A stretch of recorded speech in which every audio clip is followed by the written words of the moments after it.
أعوذ بالله السميع العليم من الشيطان الرجيم. بسم الله الرحمن الرحيم.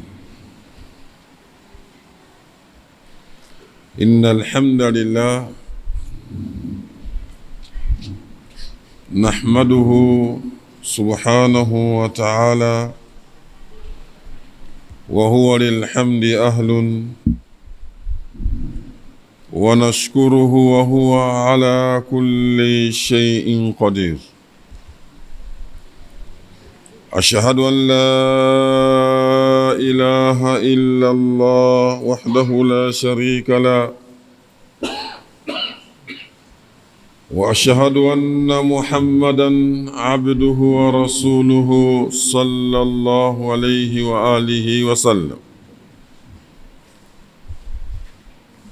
يا أيها الذين آمنوا اتقوا الله حق تقاته ولا تموتن إلا وأنتم مسلمون.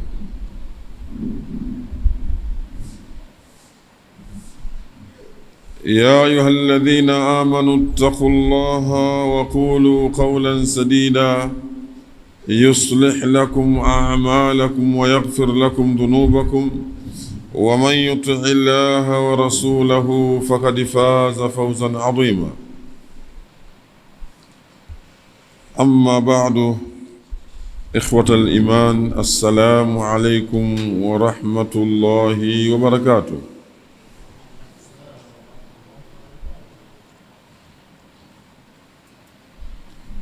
Tukiwa tunaendelea na tafsiri ya Qur'ani. Qur'ani ni kitabu kitukufu cha Allah tabaraka wa taala.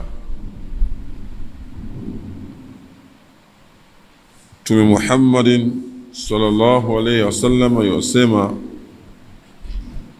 inna ahsana alhadithi kitabullah,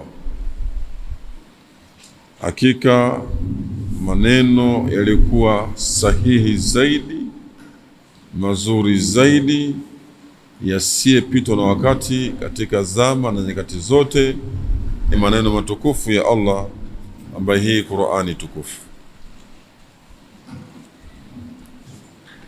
Na Allah anasema, waman asdaqu min Allahi qila, na ni nani aliyekuwa mkweli zaidi kuliko Allah subhanahu wa ta'ala.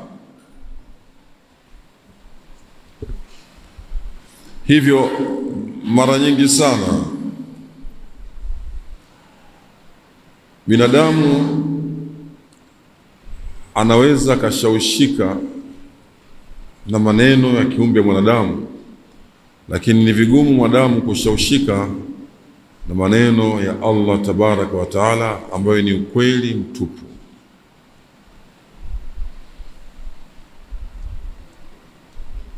Tumwombe sana Allah tabaraka wa taala atupe thabati ya kweli katika kumwelewa na kukisoma kitabu kitukufu Qur'ani, kufanya kazi na kufikiri daima kwa maneno haya matukufu yaliyopangika, yaliyoshikamana, sura na sura, maudhui na maudhui, aya na aya. Aya ambayo leo tunaingia katika Suratul Isra, aya nambari 78, aqimis salata liduluki shams.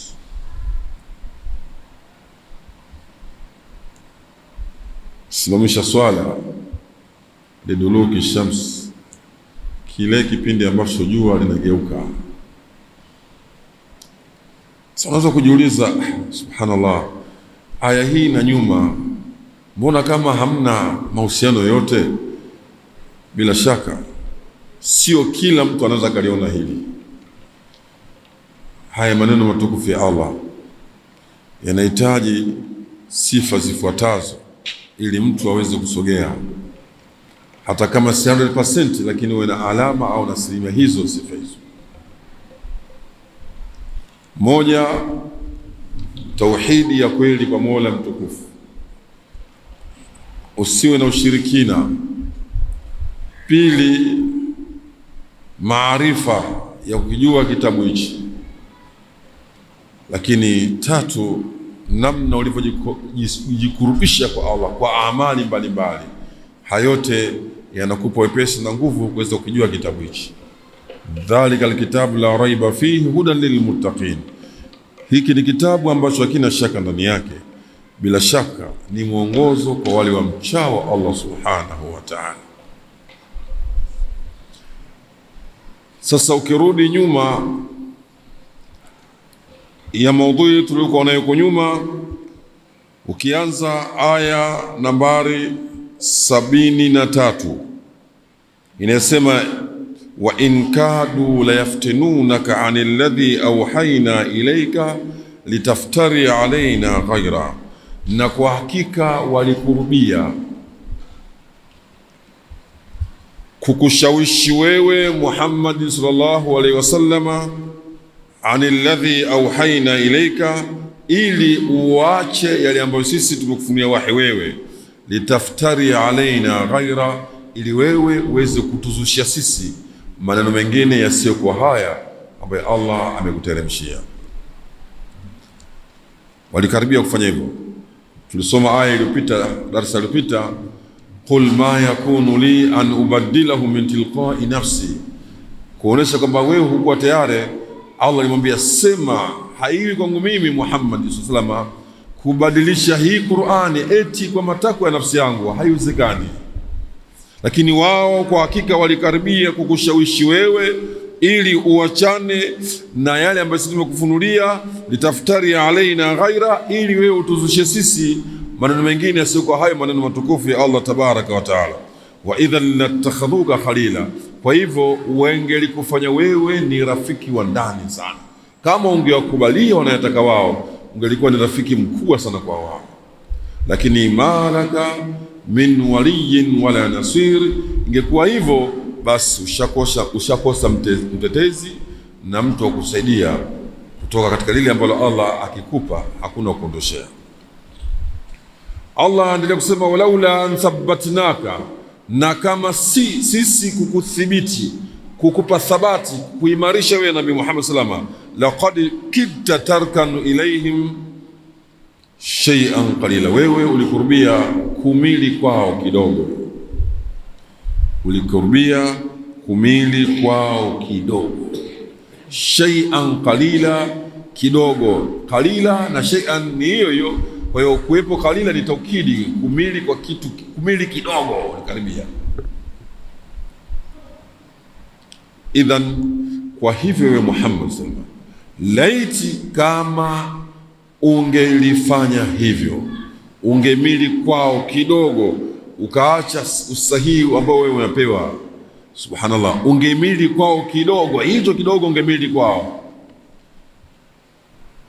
la adhaqnaka dhifa alhaya wa dhifa almamat, tungelikuonjesha wewe adhabu maradufu katika uhai wa dunia, wa dhifa almamati, na adhabu maradufu wakati wa kufa kwako. Hapa duniani ungepata adhabu maradufu zaidi, na pia ungepata adhabu kali zaidi wakati ule wewe unakufa. Thumma la tajidu laka alaina nasira, kisha wewe usingepata dhidi sisi wa kuweza kukunusuru na kutetea, usingelipata. Wa in kadu, Allah ndiye kusema wa in kadu la yastafizunaka min al-ardi, na kwa hakika walikurubia sana kukushughulisha na kukusumbua wewe katika nchi hii. Min al-ardi, katika nchi, kwa maana nchi tukufu ya Maka. Liukhrijuka minha, ili wewe uondoke katika nchi hiyo. Wa idhan la yalbathuna khilafaka illa qalila, wangeweza kufanya hilo, wasingelibakia baada ya wewe kuondoka isipokuwa muda mdogo sana. Wangethubutu kukutoa katika nchi ya Maka ili wabakie wao, basi wasingebakia ila ni muda kidogo sana, kama ilivyotokezea kwa mitume waliotangulia huko nyuma. Fadamdama alaihim rabbuhum bidhanbihim fasawwa, Allah akawadidimiza wote na ile adhabu ikawaenea wote, hakuna aliyembakisha. Ikabakia ardhi haina watu, haina wakazi, watu wote wametekelezwa, basi na wao wasingelibakia ila ni kidogo sana. Ndio maana akasema inafuata sunnata man qad arsalna qablaka min rusulina. Swala la mtume kuondoshwa pahala wakabakia wale wenyewe na ukafiri wao, basi anayewafanya wasiadhibiwe ni mtume. Akiondoka basi na wao wanaadhibiwa total, iwapo wamemtoa kwa hawamtaki. Mwendo huo si wewe tu, ni mwenendo kwa wale ambao tumewatuma kabla yako Muhammad katika mitume yetu.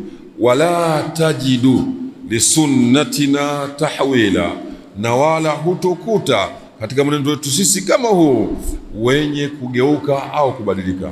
Hivyo ndivyo ilivyo, wasingelibakia baada ya wewe ila muda mdogo sana. Sasa baada ya maudhui hiyo, sasa anageuka sasa munasaba uliokuwepo, kinachofanya Allah akunusuru usingeuko yeye na waote wafuasi wanaomfuata ni kitu gani? Ndo hichi sasa ambacho yeye Mtume Muhammad sallallahu alaihi wasallam ameelekezwa hivyo, kaamrishwa hivyo. Tulisema amri kwenye Qur'ani namba 1 inamhusu mwenyewe Mtume Muhammad sallallahu alaihi wasallam, lakini baadaye sisi sote tunahusika katika utekelezaji wa lile. Kwa hivyo hapa sasa tunafunzwa asbabu za sisi kunusuriwa na kutoshawishiwa na kuvutwa na makafiri na wanafiki katika ardhi hii, tusiache njia sahihi. Ni ipi? Ndio hiyo asbabu inaelezwa hapo. Alam nashrah laka sadrak wa wada'na anka wizrak alladhi anqadha dhahrak wa rafa'na laka dhikrak fa inna ma'al usri yusra inna ma'al usri yusra fa idha faragta fansab wa ila rabbika farghab. Kazi ya dawa ni zito. Ukishughulika katika mazingira ya dawa kwa tabu kubwa unaipata. Sasa umefika muda sasa hivi ni muda umeingia usiku, au si muda tena mwafaka kazi ya dawa, basi kimbilia kwa Mola wako, tegemea kwa Mola wako, urudi kwake, na kwake tu wewe ndio ujipendekeze, hakuna jingine. Kwake tu ndio wewe ujipendekeze. Shughulika kwa ibada kwa Mola wako, wa ila rabbika farghab, na kwa Mola wako tu, Allah mlezi tu, mwingine hakuna, jipendekeze. Kwa hiyo rudi kwa Mola, sujudu, tarakai, muombe. Hao ni viumbe waliumbwa na Allah, nyoyo zao zimilikiwa na Allah, hawana nguvu ila Allah, yeye ndiye aliyewaumba na kupa nguvu hizo, hawana cha kumshinda Allah. Kwa hiyo wewe nyenyekea kwa Mola, uwe makini, usishawishike, bali wewe washawishi wao waje kwa Allah subhanahu wa ta'ala. Ndipo Allah anasema aqimis salata, simamisha sala. Sisi sote tunaambiwa tusimamishe sala. Miongoni mwa nyenzo madhubuti kutuhifadhi sisi wasitusibu maadui, wasituondoshe kwenye lengo maadui, tusivutike tukaenda kwao tukaacha dini yetu sahihi, basi miongoni mwa njia madhubuti ni ibada ya sala. Yeyote anaiacha sala kunyenyekea kwa Mola wake, basi sambamba kwamba ana taaluma ya kutosha, ana maarifa ya kutosha, basi utamwona anapotoka kidogo kidogo, japo kwa na maarifa makubwa ya dini, maarifa statizo, lakini utamwona mwelekeo wake, mipango yake, namna anavyofanya, namna anavyoishi, maneno mazuri, lakini utendaji wote zero. Yeye na maadui sambamba, Uislamu uko mbali nao kabisa, kwa sababu amekosa kitu muhimu sana, nacho ni ibada. Aqimis salata, simamisha swala, liduluki shamsi, linapogeuka jua, ila ghasaqi layli, mpaka kwenye giza la usiku. Ghasaqi dhulmati layli, mpaka kwenye giza la usiku. Wa Qur'an al-fajri, na Qur'ani ya al-fajri. Qur'an al-fajri manake salatul fajri. Walimada sumia salatu Qur'an? Kwa nini imeitwa swala Qur'an? Swala zote Qur'an nasoma, lakini kwenye swala ya alfajiri kisomo katika sala zote ni nguzo. Ili sala itimie lazima kisomo kiwepo.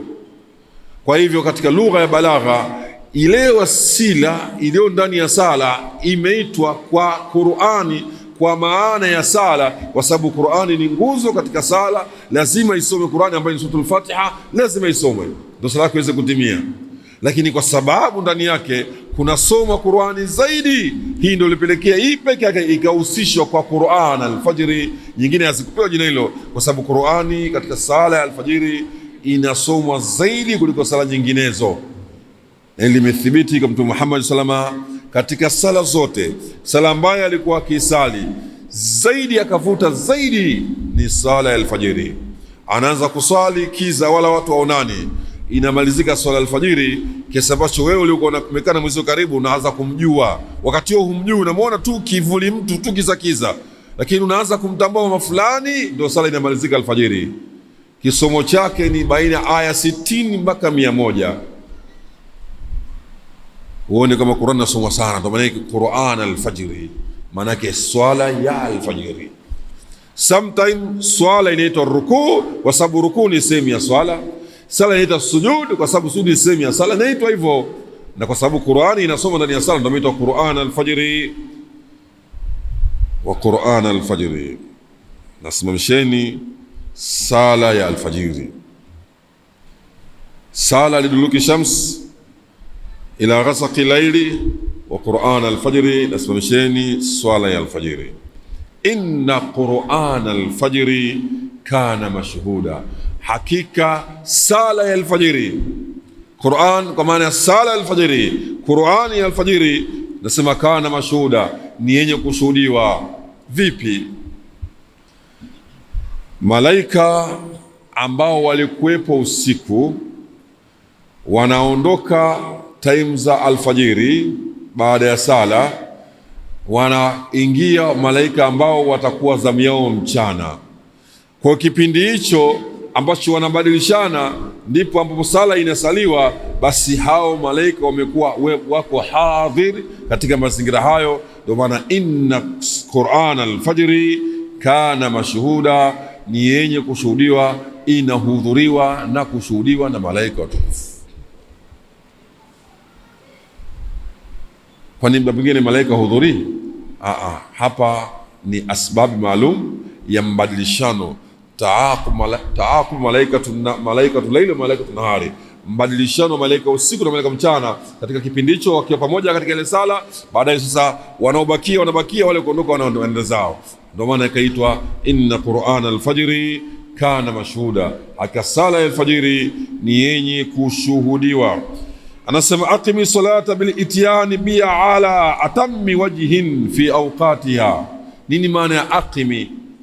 Sio qum, aqimi sala, simamisha swala, bil ityani, kwa kuileta ibada, bil ityani biha, kwa kuileta ibada hiyo tukufu ya sala, ala atammi wajhin, kwa namna iliyokuwa sahihi zaidi, fi awqatiha, kwa nyakati zake ambazo sala hizo zimewekwa, kwa namna iliyokuwa sahihi zaidi na iliyotimia, lakini pia kwa nyakati zake ambazo sala hiyo imewekwa au sala hizo zimewekwa. Inna salata kanat ala almu'minina kitaba mawquta, hakika sala imewekwa kwa waumini yenye wakati maalum, sio tu usali unavyotaka wewe.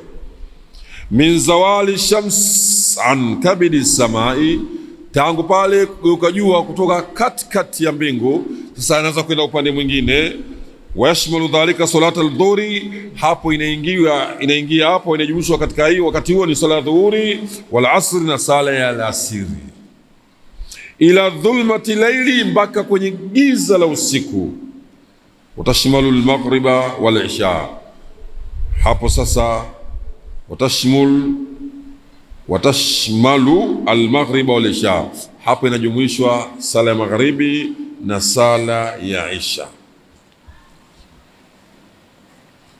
Imam Muhammad Salih Uthaymin anasema, wako wanazuoni ambao wanasema sala ya isha inaanza tangu min maghibi shafaq al-ahmar ila tului al-fajr as-sadiq, kutoka kupotea maungo mekundu, halafu inamalizika kuchomoza alfajiri ya kweli, yani adhana ya alfajiri ya sala, sio ile adhana ambayo ruhusa kula dako si kusali, ile adhana alfajiri sadiq.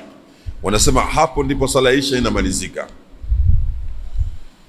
Lakini anasema yeye kwa ushahidi wa Qur'ani, aya zilivyozungumza, basi sala ya alfajiri haishii hapo. Waliosema hivyo qiyas ilivyokuwa sala ya alasiri adhuhuri inamalizika kuingia alasiri na alasiri kuingia magharibi, magharibi kwenda isha, basi isha ni kwenda alfajiri.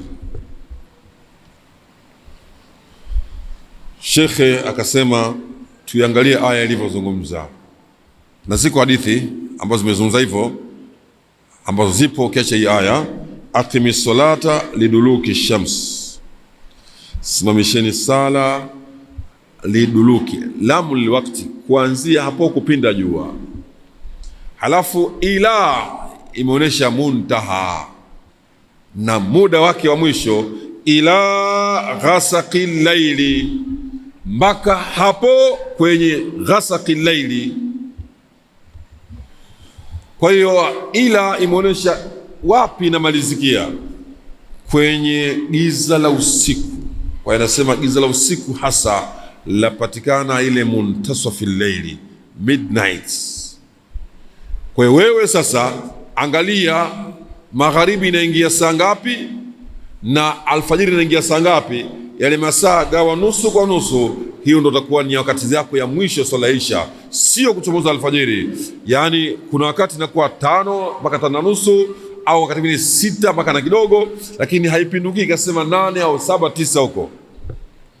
Kwa hivyo hapo ndo mwisho wa swala ya isha, haimaliziki wakati wa alfajiri. Lakini pia zikaja hadithi tusema zikaonesha ausatul laili, katikati ya usiku. Kwa hiyo sio kwenye swala ya alfajiri. Kwa hiyo yeye anakuwa hakubaliani na rai inasema inamalizika kutoka kwa alfajiri, la, saa hii inaisha katikati hapo. Kwa hiyo mtu asije akasema yeye anaipata fadhila ya kuchelewesha isha akaja sali saa 10 za usiku, atakuwa amesali nje ya wakati. Otherwise awe amekuwa na dharura kubwa ya kulala, akaja kuamka muda huo, sawa, ndio wakati wa kusali. Lakini kama ataweka tu makusudi, atakuwa yuko nje ya wakati, hayuko sahihi. Hatugandi katika fiki zaidi ya sala, lakini nataka kuonesha namna anavyofasiri Uthaymeen, ila ghasaqi. Ghasaqi maana dhulmatul layli, ligiza la usiku ambayo inapatikana midnight, muntasafi layli. Hapa nasema yashmalu al-maghrib wal isha, inaingia maghrib na isha. Wa aqimis salata al-fajr, na pia simamisheni sala al-fajr. Kwa hiyo neno Qur'an al-fajr ndio nasema salata al-fajr, swala al-fajr. Wa atil al-qira'ata fiha, na refusheni kisomo cha Qur'ani katika sala ya alfajiri. Inasikitisha sana Waislamu, katika baadhi ya misikiti wallahi imekuwa ni desturi, sio dharura, desturi. Sala ya alfajiri mtu anasali, subhanallah, ni pale ambapo nyeti muhimu sana.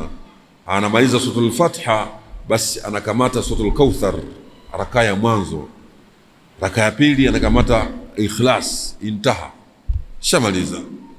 Imekuwa desturi, sivyo hivyo Islam. Sunna sala hii kuirefusha kidogo. Kama wewe muhusika ni mwepesi katika qiraa, bado Qur'ani yako ni ndogo nyepesi, basi wako walikuwa wazuri, wape nafasi kwa sala hiyo, at least isaliwe katika kisunna. Na kuna fadhila kubwa zaidi kurefusha kisomo katika swala ya alfajiri. Wa atil alqira'ata fiha, rafsheni kisomo katika swala alfajiri. Fa salatul fajri, sala ya alfajiri, tahdhuruha malaikatul layli wa malaikatul nahari, huhudhuriwa na malaika wale wa usiku na malaika wa mchana, kwa sababu hapo ndipo wanapokutana. Wa usiku wanataka kuondoka, wa mchana ndio wanaingia. Kwa hiyo wote hao wanahudhuria katika sala alfajiri kwa pamoja. Ndio maana akasema inna qur'ana alfajri kana mashhuda. Moja katika kitu kinachokufanya wewe Allah kuthibitishe uwe na thabati katika khairi, usiyumbishe ukayumba, uwe imara, basi ni kusali sala za fardhi kwa nyakati zake bila kukosa. Dawimu fiha, dumisha. Ndio maana waliposifia watu wema watapata kurithishwa jannatul firdaus, miongoni mwa sifa zao waliambiwa hawa na sala zao wanazidumisha, wa yuhafidhuna, wanazidumisha sala zao. Sifa yao ni kudumisha ibada ya sala. Hiyo ni moja katika nyenzo. Lakini nyenzo ya pili anasema wa minal laili, na pia wa minal laili, na sehemu ya usiku, na sehemu ya usiku, sehemu katika usiku, si usiku wote. Fatahajjad, basi acha usingizi, na fatahajjad bi, acha usingizi kwa hiyo sehemu ya usiku. Nafilatan laka, ni sehemu ya ziada kwako, hiyo ni ziada kwako. Nafilatan laka, ni ziada kwako.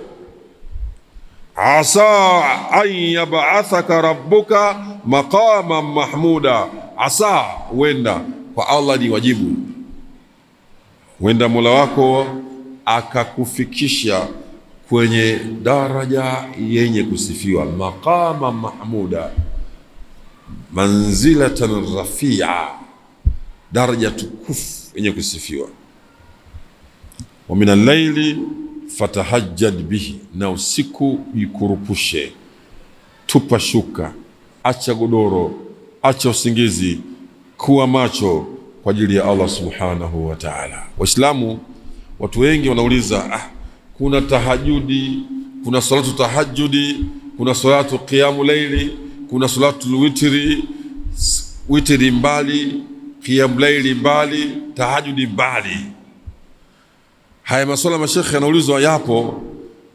Mimi binafsi siku moja katika ziarati hizi kutoka hii, tulikumbana na msikiti mmoja, ilikuwa mwezi wa Ramadhani. Basi hakika wale walisali sala ya tarawehe na wakahitimisha kwa witri, halafu pakaamkwa saa 7 pakapigwa kinachoitwa tahajudi raka 8.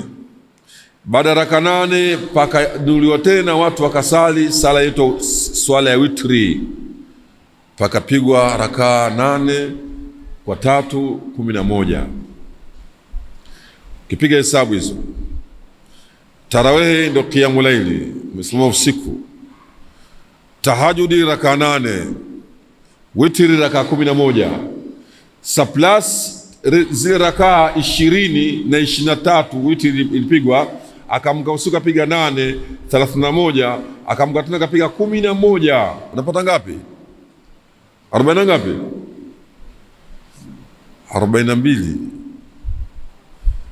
Subhanallah, hao jamaa wanamaliza sala dakika 10 au 5 inaziniwa swala alfajiri. Watu tabani kweli kweli. Na kwenyewe inaliwa kisampuli haraka haraka, zile dakika 5 zile tunapiga piga dako na swala alfajiri. Naambia sasa, swala alfajiri wewe unayesalisha, ole wako mvutie, maana ashakuwa tabani kwa sala zote hizo, alafu wewe unasalisha afu ukaipiga suratul mulku yote, utaachwa peke yako. Imamu ashatarisha alfajiri, akisalisha sekunde ile ishakwisha, Kauthar, Ikhlas, intaha. Sasa vitu vya wajibu tunaviacha kufanya kinavyostahiki, tunafanya vitu ambavyo hata dini haina nafasi hiyo. Umetoa wapi Muislamu? Qiyamu laili ni ibada za sunna ambazo zinasaliwa nyakati za usiku. Kwa hivyo ukisali tarawih, qiyamu laili, witri, qiyamu laili. Tatizo la tahajjud yalifahamiki. Tahajjud ni ibada hiyo hiyo, lakini tatizo tu kwamba unalala unaamka. Unaweza ukasali witri hata kabla hujalala, lakini tahajjud hasa kwamba umelala ukaamka. Kwa the same, Mtume Muhammad sallallahu alaihi wasallam amethibiti, si Ramadhani si mwezi wa kula mchana hajasali zaidi ya rakaa 11. Iko riwaya 13, lakini hizo 11 afu leo subhanallah la basa, lakini tunatuangalia tunachokifanya ni bora kidogo chenye thamani kuliko kingi ambacho kinakuwa kina thamani, kwamba kimesolewa lakini hivyo hivyo imesukuma tu. Sasa bora kile kidogo kina thamani kubwa umekifanya kwa umakini na ustadi kuliko kingi ambacho kimekosa ule umakini na ustadi katika kutekeleza. Umekwenda tu. Maana kuna ilitokezea wakati wa Muhammad salama anasali mtu mpaka anashindwa kwa kusimama sana kupita kiasi, anabidi afunge kamba alafu anashikilia kupata ile nguvu, ambia usifanye hivyo. Khairul amal adwamuha wa in qalla, ahabbul a'mali ila Allah adwamuha wa in qalla. Amali ambayo Allah anaipenda sana ile ambayo mtu anaidumisha japo kwa kidogo, lakini anaidumisha. Huyu atasali leo, kesho tamshinda. Kafanya spidi kubwa na nyingi sana, mwisho siku mwili unachoka mapema, anaacha. Sasa chukua kidogo kidogo, lakini udumisha kuliko kingi ambacho kitakushinda. Kwa hiyo fatahajjad, na sema usiku jikurupushe, acha usingizi kwa usiku sema usiku nafilatan laka, ni ziada kwa wewe. Asa an yab'athaka rabbuka, uenda Mola wako akakufikisha wewe Muhammad maqama mahmuda, katika daraja yenye kusifiwa au cheo chenye kushukuriwa kusifiwa. Mahmuda, nani anayekisifu? Nani atakayepongeza? Atakayeshukuru nani? Anasema wa min al-laili, na usiku faqum, simama ayuha rasul, wa mtume Muhammad salama, wasalli ba'dhan minhu, nasali sehemu katika usiku, litakuna salatuka ziyada laka, itakuwa sala yako ni ziada kwa wewe, fi raf'i darajatika, katika kuinua daraja yako na cheo chako. Wa'lam anna sharafa al-mu'min qiyamu bilayli, tambua hadhi utukufu wa muumini ni kule kusimama kwake usiku. Ibada ya usiku inakujenga sana na kukuimarisha sana, na katika njia madhubuti za kufanya wewe usidhurike na vishawishi vya maadui, uvione mapema na uwe na ujasiri. Basi miongoni mwa hayo ni qiyamu layli au ibada za usiku.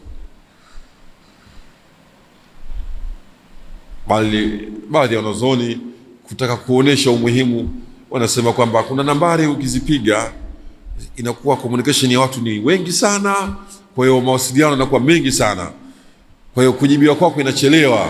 Lakini kuna nambari ukizipiga unajibiwa haraka sana. Ukipiga 2 4 4 3 4 tofauti kama ukipiga 2 2 2 2 2 2 1, hizo inakuwa rahisi, haraka sana unajibiwa. Wanakusudia hii ibada ya usiku, kujikurupusha kwa ajili ya Allah. Watu wamelala, wewe uko na Mola wako, unanong'ona na Mola wako. Tena karibia na nyakati za alfajiri, nyakati zile za ashari, ndizo ambazo huteremka malaika, ndizo ambazo Allah huwa karibu na waja wake. Yuko ambaye ana shida akidhiwa haja zake muda ule. Dua yako katika maeneo dua ukiomba inaitikiwa ni muda huo.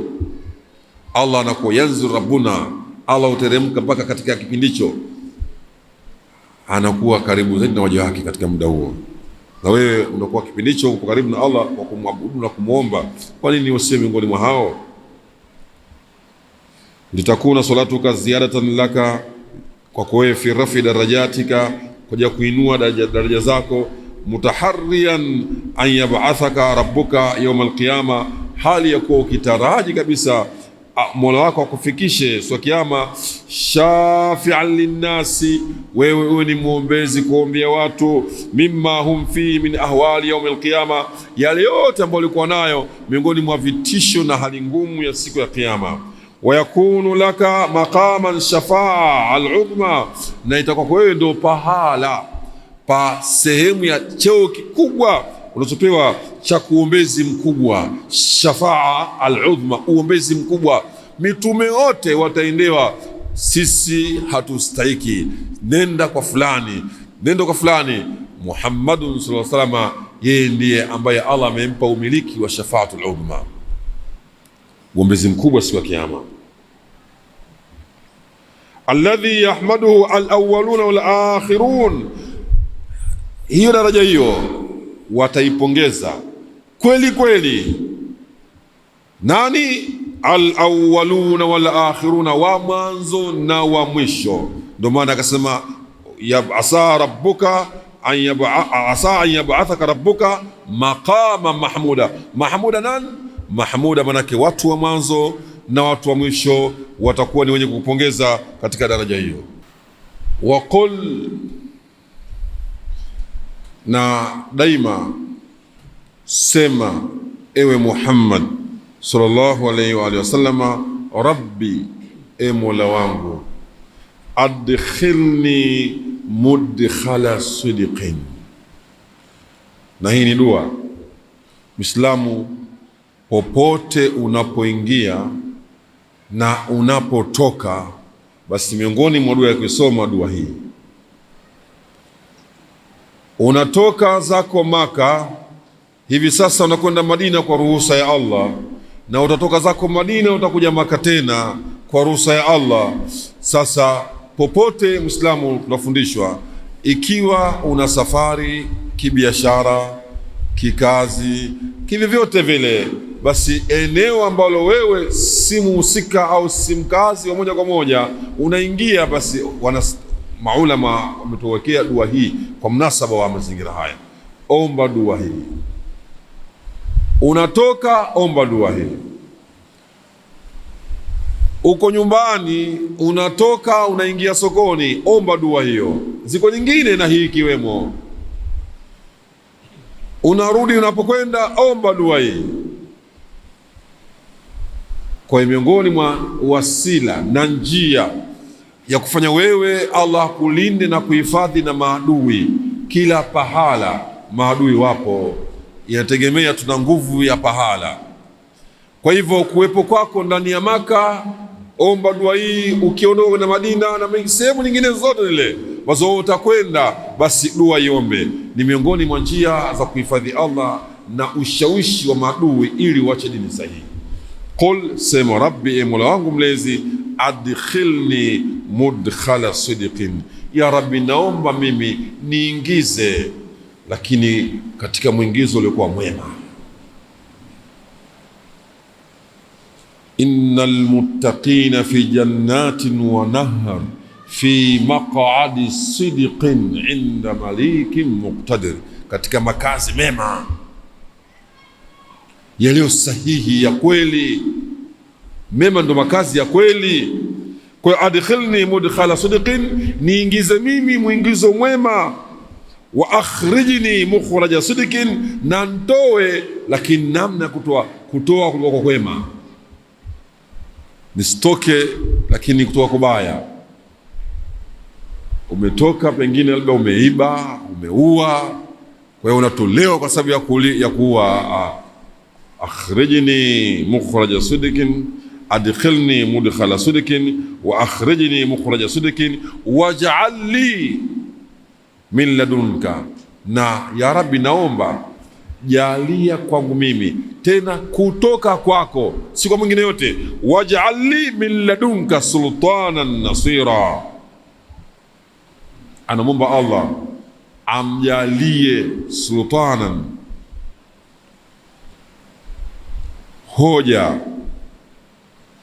hoja zenye nguvu za kumfanya aweze kushinda, zenye kuleta nusra dhidi ya wale mabeberu makufar. Nipe hoja madhubuti.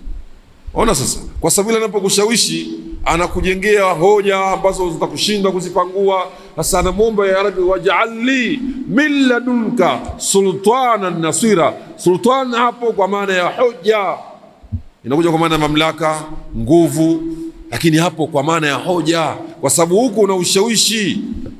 Watu wanajenga hoja zao na kutengenezea mazingira, shubuhati wanakutoa, kama ambavyo hivi muda sisi tumesikia hapa, miongoni mwa mbinu za watu unashawishia vitu vidogo tu, maskini ya Mungu unashawishika na kufuru maskini ya Mungu. Waj'al li min ladunka sultanan nasira. Anasema qul ayuha rasul, sema mjumbe wa Allah, rabbi ij'al madakhili wa makhariji kulliha fi ta'atika wa ala mardatika, ya rabbi jalia madakhili, kuingia kwangu, wa makhariji, na kutoka kwangu, kullia, kote, nikiingia nikitoka, naingia ndani natoka ndani, natoka katika mji na naingia mji mwingine. Yani madakhili wa makhariji kullia, kuingia kwangu na kutoka kwangu kote, jalia fi taatika, kuwe katika kukutii wewe Allah subhanahu wa ta'ala, wa ala mardhatika, na kuwe katika kutafuta radhi zako wewe Allah tabaraka wa ta'ala. Omba dua kama hii. Unaenda pahala kwenye kikao maalum, ukijui dua hii ukaiomba, naomba Allah kujalie unakwenda huko, basi wewe kuwe ni kwema, kwa maana wewe katika taa ya Mola, lakini wakati huo ukifanya lile lenye kumridhisha Allah subhanahu wa ta'ala.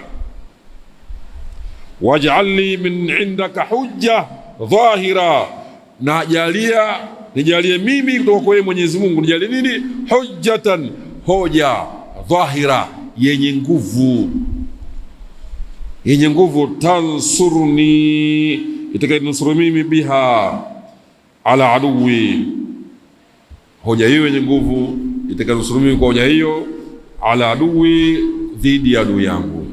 Jalia hivyo ya Rabbi, nakuomba. Waj'alni min indika hujjatan dhahira tansurni biha, wewe Allah uninusuru mimi, tansurni biha, Allah wewe uninusuru mimi biha, kwa hoja hiyo, ala aduwi, dhidi ya adui yangu. Naomba hilo ya Rabbi. Allahumma adkhilni mudkhala sidqin wa akhrijni mukhraja sidqin waj'alni min ladunka sultanan nasira. Hiyo dua, aya ya Qur'ani ni dua hiyo. Uislamu hifadhi na uitumie miongoni mwa njia za kukupa Allah nguvu, ili usishawishike na wale wasio kutakia mema, makufari, maadui, ukaacha njia yako ya haki. Basi dua hii isome popote unapoingia, popote kapambana. Ukiwa hivi Muislamu utakuwa jasiri, utoogopa. Falilahi hujjatul baligha, ni za Allah tu hoja zenye kufikishwa. Kwa hiyo haitokezea mtu akakutisha kuogopa. Kama leo Muislamu mashallah, lakini akitokezea mtu kidogo tu, acha ye kafiri hasa huyo, basi atokezee pengine Kadiani au Shia, mkae pamoja kidogo, ana hoja zake, anataka kutetea itikadi yake alikuwa nayo, basi wewe utamkimbia mbio, sababu si madhubuti, una taaluma. Basi miongoni mwa vitu ambavyo ukiwa navyo mara kwa mara ukiviomba, basi Allah atakunusuru. Basi ni vitu hivi, kusema rabbi adkhilni mudkhala sidqin wa akhrijni mukhraja sidqin waj'alni min ladunka sultanan nasira wa qul jaa alhaq wa zahaqa albatil. Nasema haki imeshakuja, wa zahaqa albatil, na batil imeshatoweka. Innal batila kana zahuqa, hakika batil siku zote inapodhihiri haki basi ni yenye kutoweka. Ukiona katika jamii batili ndio inayeshamiri, ndio yenye nguvu, basi haki bado haijasimamishwa. Haki ikisimamishwa kweli kweli katika maisha ya viumbe wanadamu, batili yenyewe basi inaondoka automatically. Ukiona bado batili imeshamiri ipo, ujue watu wa haki hawapo, na kama wapo ni kidogo, na kama kidogo bado hawajawajibika ipasavyo. Lakini kama watawajibika ipasavyo kweli kweli, basi batili itaondoka na haki itasimama. Hii ikisoma kipindi cha Fathu Makkah, Abu Huraira ndani ya Sahih Bukhari, na mtu alipoingia Makkah wa Fathu Makkah, basi yeye mwenyewe alikuwa kuna masanamu mengi ya katika Al-Kaaba, yamewekwa mengi sana, ilitengenezwa kwa njia miti, tende, yote yamewekwa pale. Sasa mtu sema aliyavunja kwa mkono wake kidibani yote, kavunja moja, akaporomoka akaanguka chini, likabakia moja juu. Hilo lilikuwa limetengenezwa kwa shaba bwana, madhubuti kweli kweli. Hilo akatumwa Saidina Ali, yeye akapanda kule akalimaliza, likatoka. Wakati huo anavunja masanamu haya akisema neno haya, qul jaa alhaq wa zahaqa albatil innal batila kana zahuqa. Sema ya Muhammad, hakika haki imeshakuja, batili imeshatoweka. Haki ya batili inapokuwepo haki, basi batili ni yenye kutoweka.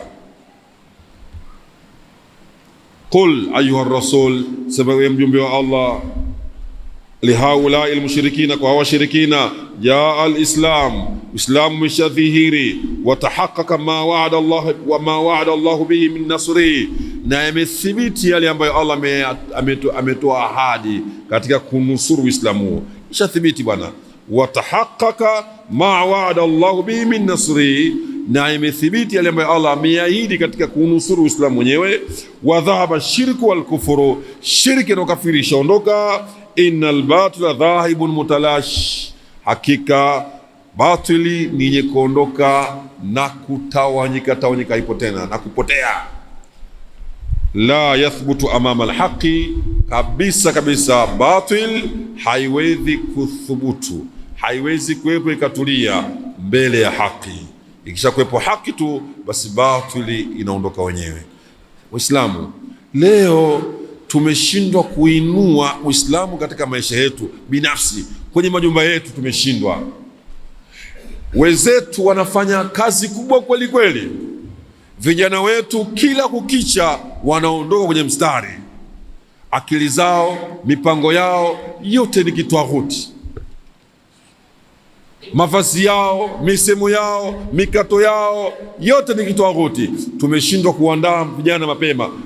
Unatarajia nini? Bado tutaondoka kweli? Hiyo haiondoki. Lakini ukiweza kusomesha Uislamu ndani ya nyumbani mwako mwenyewe, wewe na familia yako, haki imesimama, bado tuna nafasi, Sasa kila nyumba na nyumba tukafanya hivyo, hakika inal batila kana zahuqa, batili itakuwa yenye kuondoka. Tumuombe Allah tabaraka wa taala atupe thabati katika dini hii, na atupe nguvu na ujasiri wa kufanya yale waliyofanya wenzetu mpaka kafanikiwa inshallah taala. Tufike hapa leo inshallah taala. Aqulu qawli hadha astaghfirullah li wa lakum. In ahsantu fa min Allahi tabaraka wa taala, wa in asatu fa min nafsi. Subhanaka Allahumma bihamdika, nashhadu an la ilaha illa anta, nastaghfiruka wa natubu ilayka. Wa sallallahu wa baraka ala Muhammadin wa ala alihi wa sahbihi wa sallam, wa jazakumullahu khair.